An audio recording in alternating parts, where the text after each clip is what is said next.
Hello everyone, my name is Ryan Cam, and this is my review for Don't Breathe. And yes, my voice does sound weird because I am muddling through allergy season. However, I saw this movie today and I loved it and I wanted to talk about it, so let's dive right in.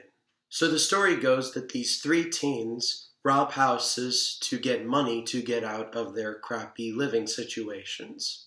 And they plan on robbing the house of this blind guy who is supposedly sitting on $300,000. So they figure it's easy pickings because this guy's blind. What could possibly go wrong? Other than everything in this movie. They break in, they encounter the blind man played by Stephen Lang, and he is the most terrifying man ever. And the rest of this movie is just a tension-filled ride as the three try to get out with their lives. So like I said in my intro, I loved this movie. I was blown away. No other movie this year has made me more uncomfortable and more tense than this movie. I love how these characters are written. They're not given too much of a backstory, but they're not given too little of a backstory. The movie is like, here's what you need to know, and here's why you need to care. And while arguably the main character of the movie is the girl who's seen in all the posters, my favorite character in the movie was Dylan Minnette from the Goosebumps movie. His character I thought was the most deep, and I sympathized with him the most. And Stephen Lang just absolutely owns this movie. He is the best thing that this movie had. When you first see him, he seems so docile, like, oh, he's just a generic blind man.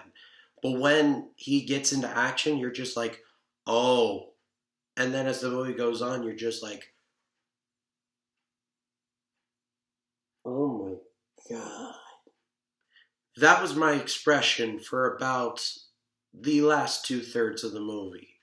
There are jump scares in the movie, but they're used for the right reasons. They're not used as fake outs. And the pacing was almost perfect.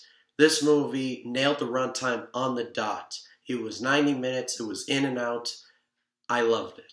My only issue with the movie is the ending. And I know it's rather cliche to talk about the ending of this movie, but it's not that good. And I thought it started out alright. I was sitting there like, okay, we're starting off at a good pace, and then it gets on, and I'm just like, no, this is not the ending. No, this is bad. This is awful. I don't like this ending. I sincerely hope that there's an alternate ending to this movie on the Blu-ray when it comes out, because that movie, as good as it was, deserves a much better ending than we got. However, it's just a small little nitpick in an otherwise almost flawless horror movie. This is what a horror movie should be. It should make you feel uncomfortable. It should make you squirmy in your seat. You should be just on edge and tense.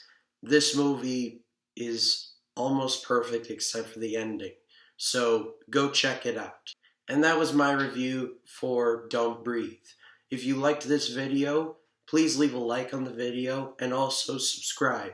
And if you want to see more of my videos, click the link in the description to see more. I apologize for my voice once again. Hopefully it'll be better come tomorrow or the next day. Thank you all so much for watching, and I'll see you in the next one.